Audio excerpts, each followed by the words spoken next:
Le livre des Actes au chapitre 28.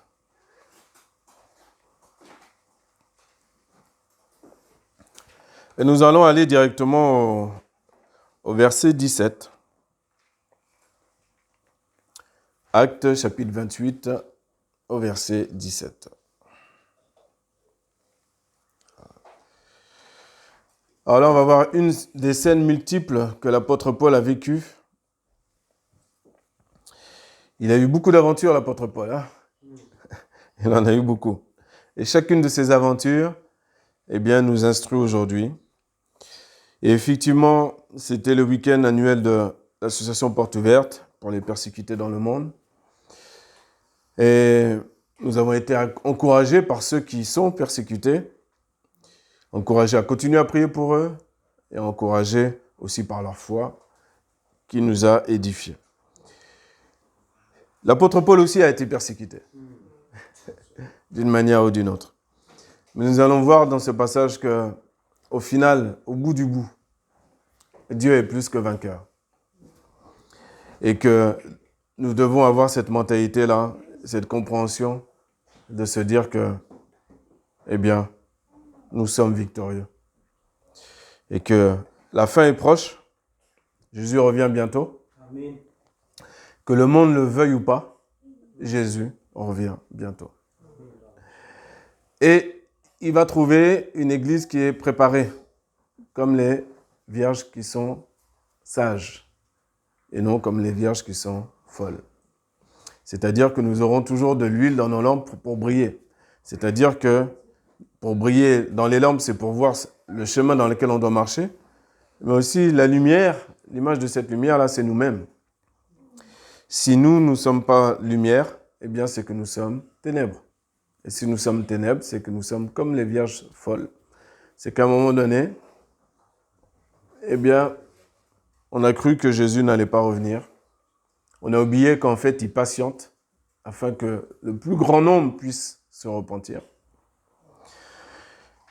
Et que le temps est fixé. Toujours dans l'histoire, on voit les différents empires dans le monde qui ont traversé le monde. L'empire romain, l'empire grec, l'empire byzantin, l'empire de Napoléon, les Mongols. Chaque empire, chaque histoire. L'histoire du monde est très intéressante. Et tu vois qu'à chaque fois, l'empire de Babylone, bien sûr, on ne va pas l'oublier. Mais tu vois qu'à chaque fois, que ce soit Pharaon, il y a un début et il y a une fin. Il y a un début et il y a une fin.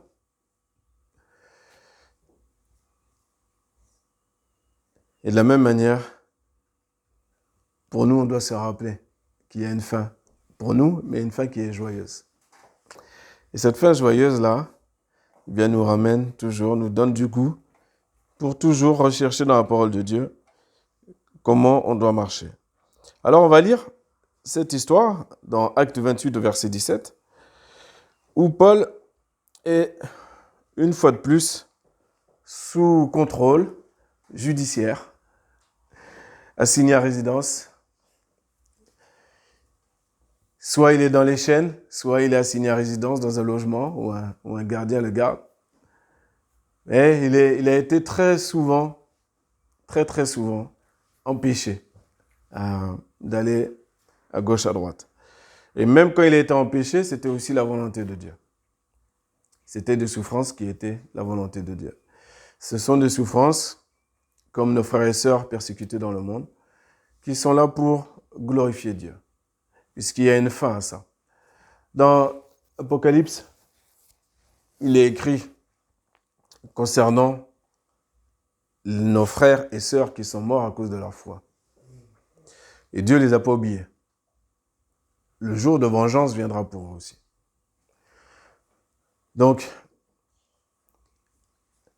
il y a des temps où on se dit, mais comment nos ennemis, comment nos adversaires ne peuvent pas, de temps en temps, ouvrir les yeux, comprendre que c'est leur salut, de donner leur vie à Jésus. L'apôtre Paul va nous rappeler dans son histoire pourquoi et comment nous, on doit faire avec ça. Or, il arriva 3 jours après que Paul convoqua ceux qui étaient les principaux des Juifs. Et quand ils furent assemblés, il leur dit, « Hommes, frères, quoique je n'ai rien fait contre le peuple ou contre les coutumes des pères, fait prisonnier à Jérusalem, j'ai été livré entre les mains des Romains, qui après m'avoir interrogé, voulaient me relâcher parce qu'il n'y avait en moi aucun crime digne de mort. » Donc même les Romains, vous avez vu, voulaient relâcher l'apôtre Paul. Mais les religieux sont toujours les plus durs, souvent les plus durs, ceux qui pensent faire du bien au nom de Dieu et qui tuent les gens, ce sont les plus durs. Quelqu'un qui est très religieux, il faut faire très attention. Ils sont souvent très hypocrites. Tout ce qu'ils professent avec leur bouche, ils ne le pratiquent pas. Et encore en plus, quand c'est des fausses doctrines, alors là, libre cours à la violence. Mais les Juifs s'y opposant, j'ai été contraint d'en appeler à César. Non que j'ai quelques accusations à porter contre ma nation. Donc ce sont les gens issus de son propre peuple qui veulent sa mort. Quand on vient à Christ, c'est ce qui se passe. Et c'est ce qui se produit pour nos frères qui ont un background de l'islam ou d'autres qui vont avoir un background de l'hindouisme, par exemple. Ces deux mouvements sont parmi les plus violents aujourd'hui dans le monde. Quand une personne, une famille quitte cette religion-là pour embrasser l'amour de Dieu, l'amour de Jésus-Christ, eh bien, souvent, c'est la violence qui parle.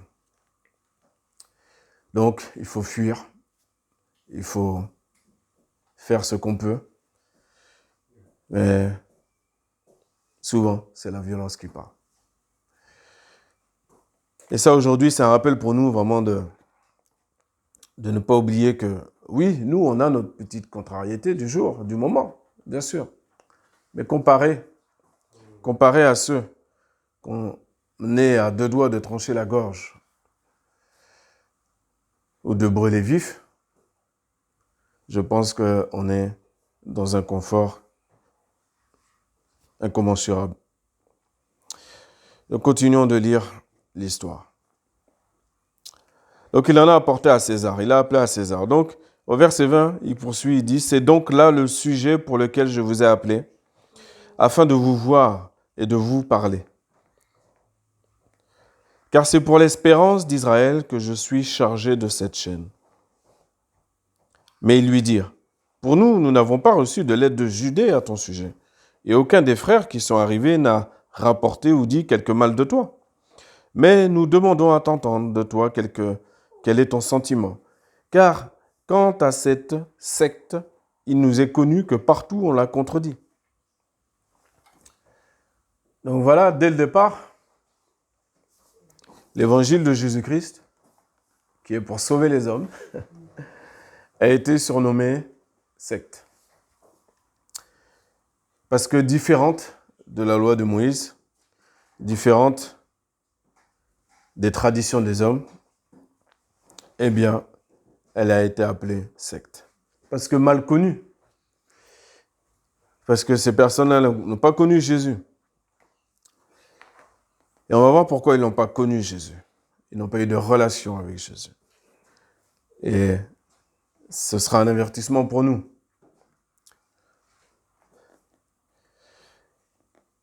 Verset 23. « Et lui ayant assigné un jour, plusieurs vinrent auprès de lui, dans son logis, et il leur exposait la vérité, en rendant témoignage du royaume de Dieu, depuis le matin jusqu'au soir. » Donc des fleuves d'eau vive coulaient. Il n'y a pas de fatigue. Il est chargé d'une mission. Des fleuves d'eau vive coulaient. Du matin jusqu'au soir, cherchant à les persuader des choses concernant Jésus.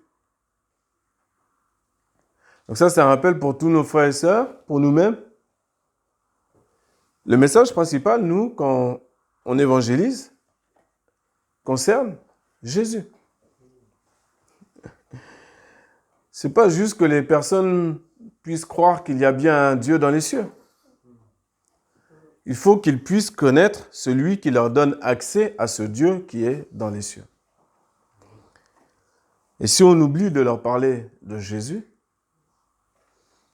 on a tout loupé.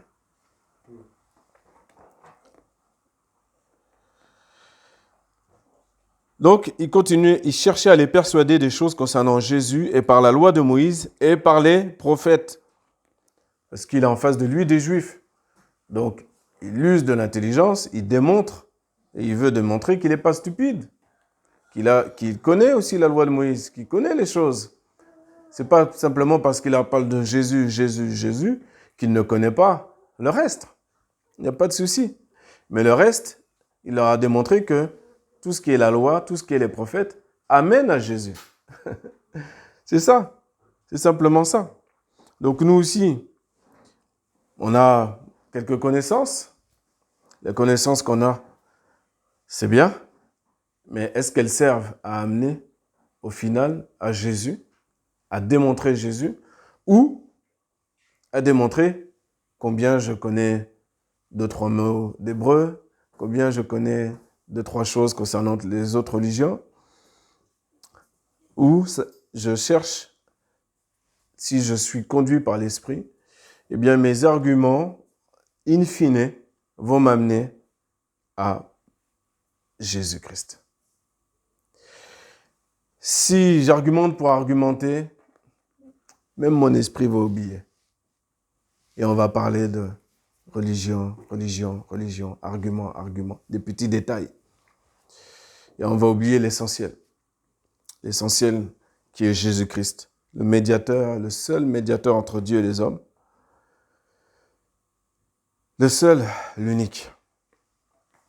Le seul pour nous en tout cas, j'espère que c'est pareil pour vous, pour lequel on n'est jamais lassé d'entendre parler de lui ou de parler de lui nous-mêmes.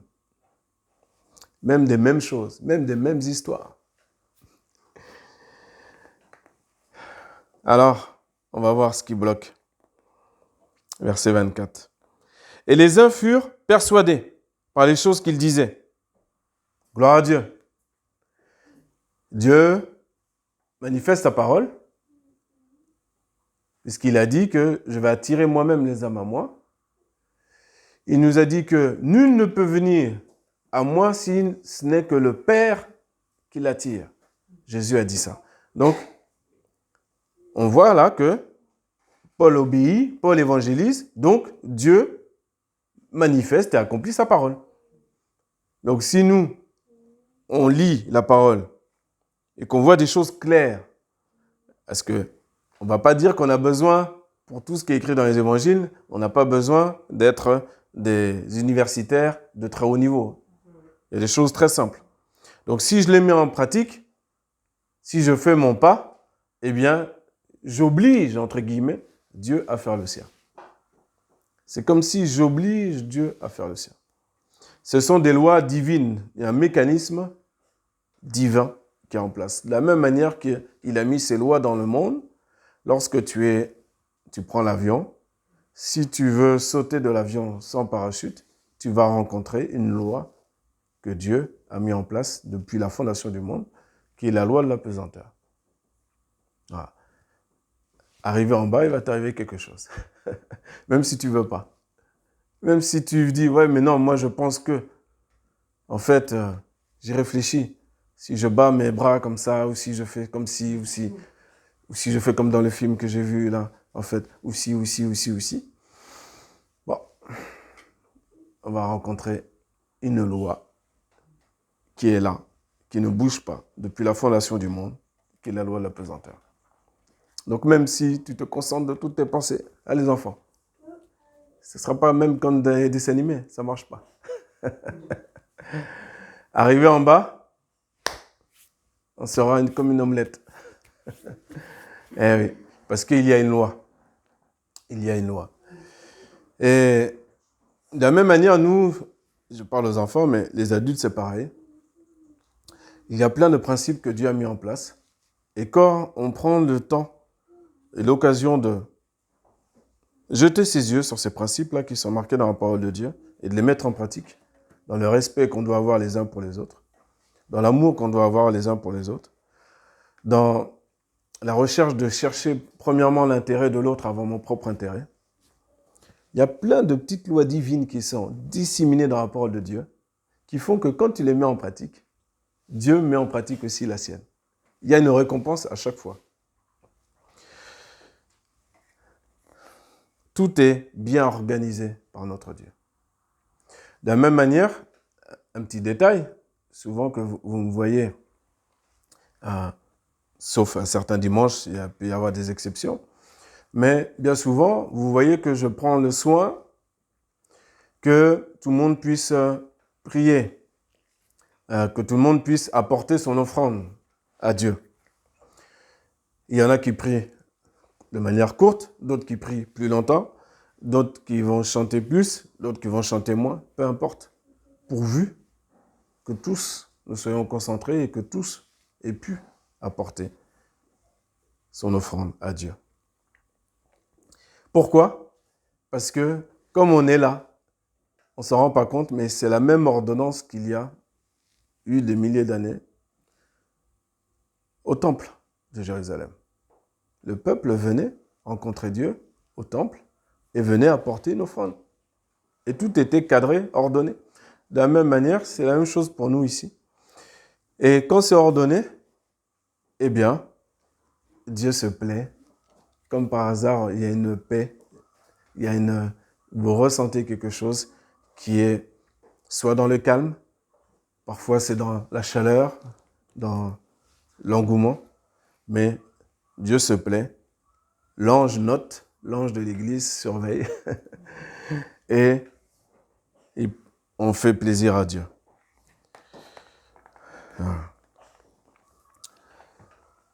Donc, soyons attentifs à tous ces petits principes et recherche tous ces principes-là dans la parole de Dieu. Ils sont très simples. Il y en a dans les Proverbes, il y en a dans les livres de l'Ecclésiaste, et il y en a dans le psaume qui a été lu tout à l'heure par notre frère, numéro 1. On le connaît tous. Il faut le mettre en pratique. Et alors, mis en pratique, tu vas voir comment ça va changer. Quand tu t'associes pas aux moqueries, quand tu t'associes pas à ceux qui pêchent, quand Dieu te dit de méditer la parole jour et nuit, et que toi tu vas le faire, donc je rappelle que jour et nuit signifie pas que tu ne dois pas dormir la nuit. C'est pas ça. Le jour, c'est quand tout va bien. Tout va bien dans ta vie. Les idées sont claires. Il n'y a pas de gros problèmes. La nuit, c'est autre chose. La nuit, c'est les ténèbres, sont plus épaisses. Et dans ces moments-là, il ne faut pas mettre la Bible de côté. Il ne faut pas mettre Dieu de côté. Au contraire. Car même pour la nuit, Dieu a mis un petit luminaire. Il a mis la lune pour éclairer la nuit. Le naturel, le monde physique, démontre l'intelligence et la magnificence de notre Dieu, la manière dont il est organisé. Le monde physique explique également le monde spirituel.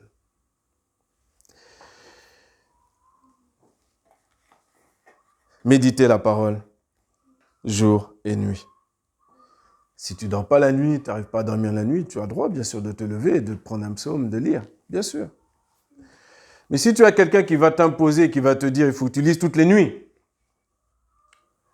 de 2h du matin jusqu'à 6h du matin, tu fasses ceci, tu fasses cela, attention, tu es en face de quelqu'un qui ne connaît pas Dieu. Tu es en face de quelqu'un qui n'a malheureusement que la connaissance en surface de la parole et qui n'a pas pris le temps de creuser.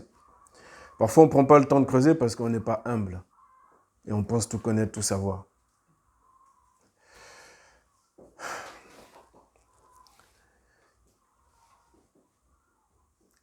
Dieu lui-même s'est reposé le 7e jour. Dieu lui-même a créé un repos. Et Dieu, comment il a créé l'être humain, notre corps? Il a créé le sommeil afin que notre corps se régénère. Une bonne santé. Nous, on a fait tout et n'importe quoi avec notre corps. Mais quand tu recommences à gagner 1 heure de sommeil, 1 heure et demie de sommeil, tu vois ton corps qui te remercie jour après jour. Eh oui. Donc oui, méditer la parole la nuit, bien sûr, c'est pas interdit. Mais la nuit signifie, dans le psaume qu'on a cité, numéro 1, signifie lorsque tout va mal. Ou lorsque là, tu as beaucoup de problèmes qui s'accumulent et que tu ne vois pas clair. Alors le bon réflexe, c'est de lire la parole. Eh bien, on va continuer avec cette parole. Dans cette même histoire. Il y en a qui ont été persuadés, on a dit, gloire à Dieu.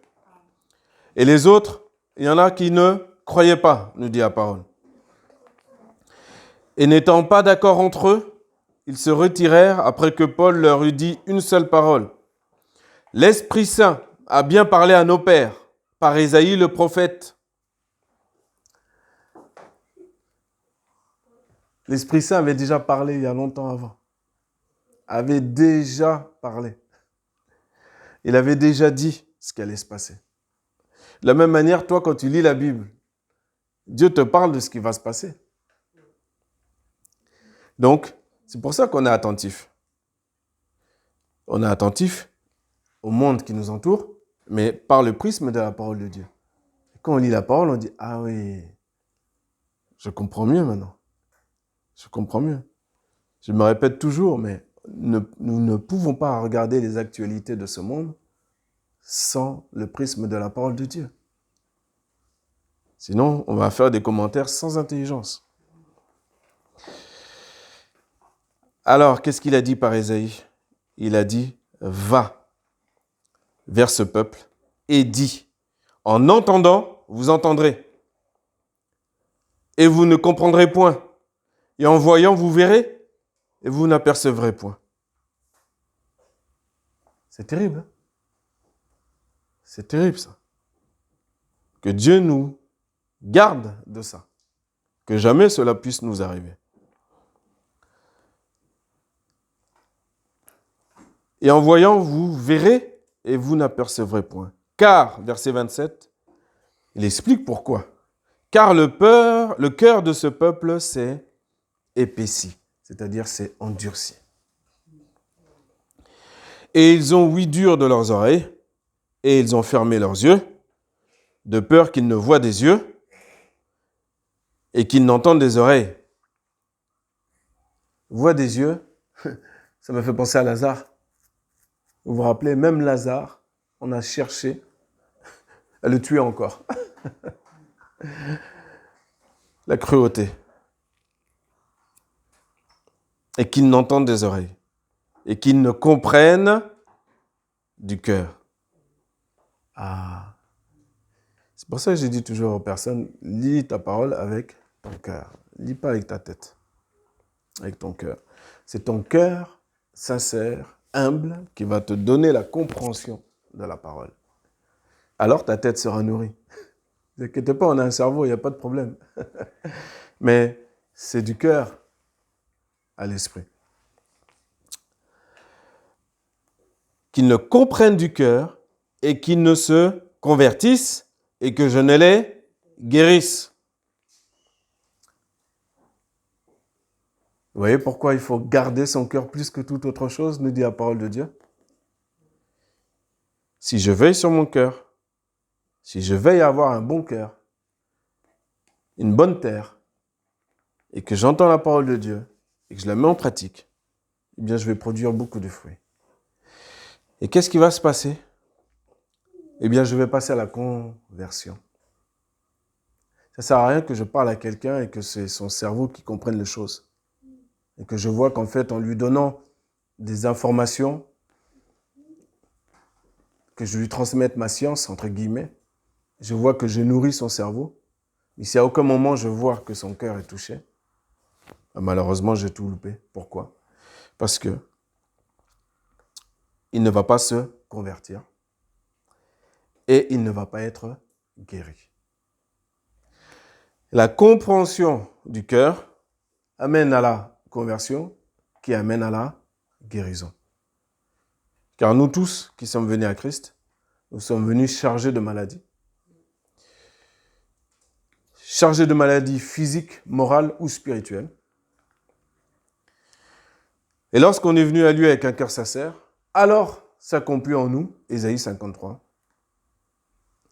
Il a porté sur lui nos maladies. Et c'est par ses meurtrissures que nous sommes guéris. Et pour que cette parole soit vivante en moi et prenne son effet, faut-il que devant Jésus, j'ai un cœur sincère, humble, qui cherche à comprendre mon Seigneur, qui cherche à continuer cette conversion perpétuelle. Et cette conversion m'amène à quoi? À la guérison.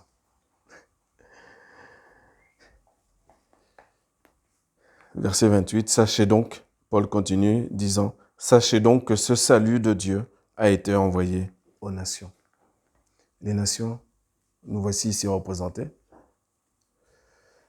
Les Antilles, l'Afrique, la Roumanie. Hier soir, nous avions donc le Bangladesh, le Nicaragua, le Yémen, l'Érythrée, le Nigeria. Partout, la parole de Dieu est annoncée. En Arabie Saoudite, il y a des chrétiens. Dans des endroits, même qu'on ne peut même pas penser, il y a des chrétiens. Et tu peux te demander, mais comment la parole de Dieu a fait? Ne t'inquiète pas. Le Dieu qui fait en sorte que l'homme découvre la science et donne l'intelligence à l'homme pour faire en sorte que l'avion, dont j'ai parlé tout à l'heure, un avion qui pèse plusieurs tonnes, puisse voler dans les cieux et ne pas s'écraser. C'est le même Dieu qui fait en sorte que sa parole passe par des chemins que tu ne pourrais même pas imaginer.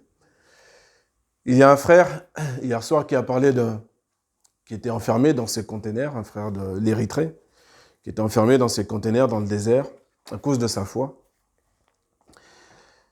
Il est resté de nombreuses heures sans manger, sans boire.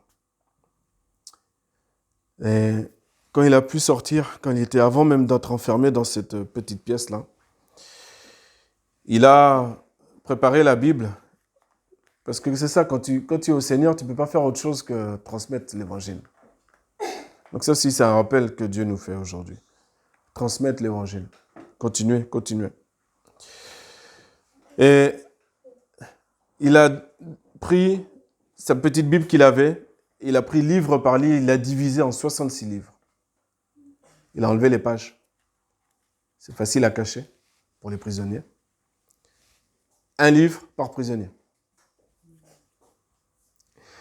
Cette petite Bible-là, quand il l'a mis sur lui, quand ils ont fait la fouille, le Seigneur a permis que les soldats n'ont pas trouvé la Bible.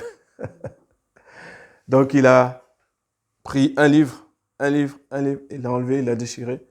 Il a fait en sorte de bien séparer les 66 livres et pour que chacun puisse lire. Et il y a plusieurs prisonniers qui sont venus à Dieu. Donc même dans la difficulté, quelle qu'elle soit, que rien ne vous fasse fermer votre bouche. Annoncez l'Évangile, que l'occasion soit favorable ou non. Continuez à annoncer l'Évangile.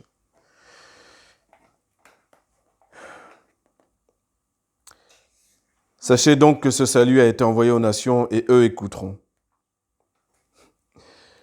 Quand il eut dit ces choses, les Juifs se retirèrent, ayant entre eux une grande discussion. Et Paul demeura 2 ans entiers dans un logement qu'il avait loué pour lui, et il recevait tous ceux qui venaient vers lui, prêchant le royaume de Dieu et enseignant les choses qui regardent le Seigneur Jésus-Christ, avec toute hardiesse, sans empêchement. Alléluia. Donc, la persévérance est récompensée par Dieu.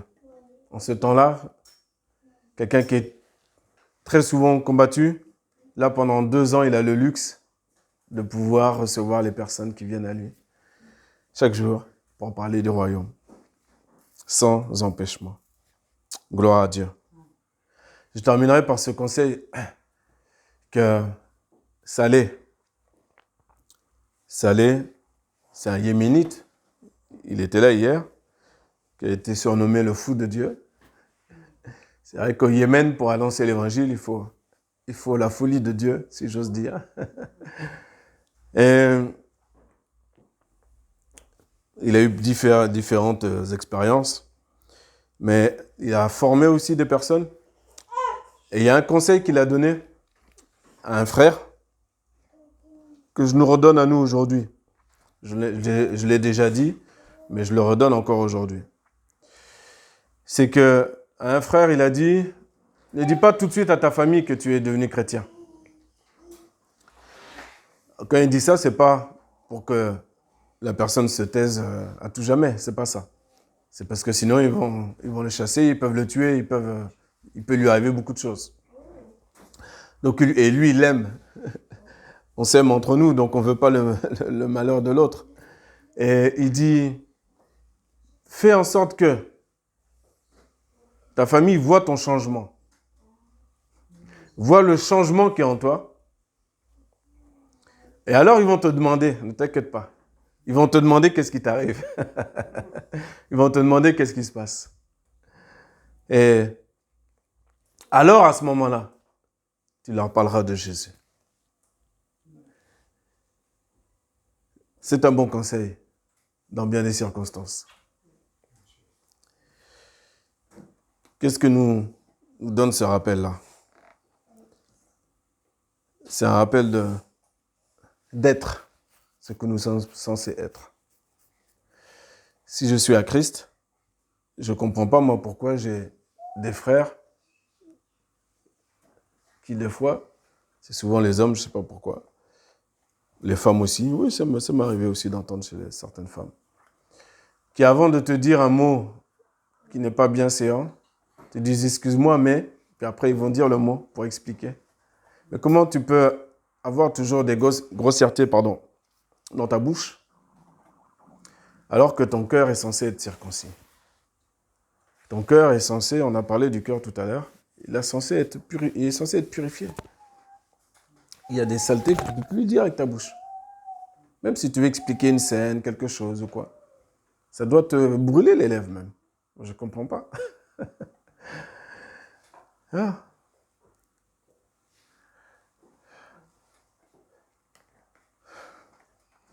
Que Dieu nous aide, tout simplement.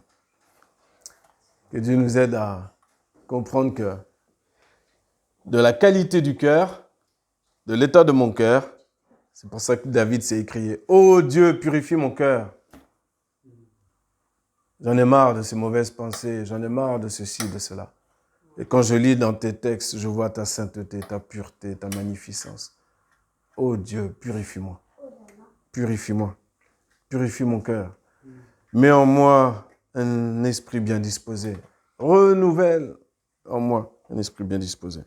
Que le Seigneur fasse ceci encore aujourd'hui, afin que nous puissions continuer à comprendre du cœur, continuer cette conversion.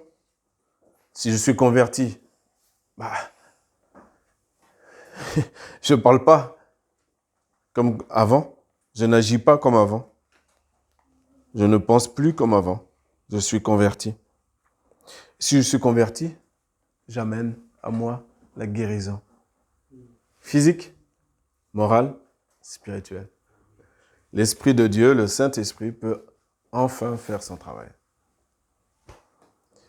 Mais si tous les jours, je lutte avec Dieu, je ne m'en rends pas compte, mais je vis comme je veux, je fais ma vie, je parle comme je veux, je fais ce que je veux, eh bien j'empêche, je bloque, alors que je veux vraiment être une nouvelle créature, mais en vérité, je bloque. C'est comme si je bloque l'Esprit Saint, qui est très poli, hein. Je le bloque pour faire son travail.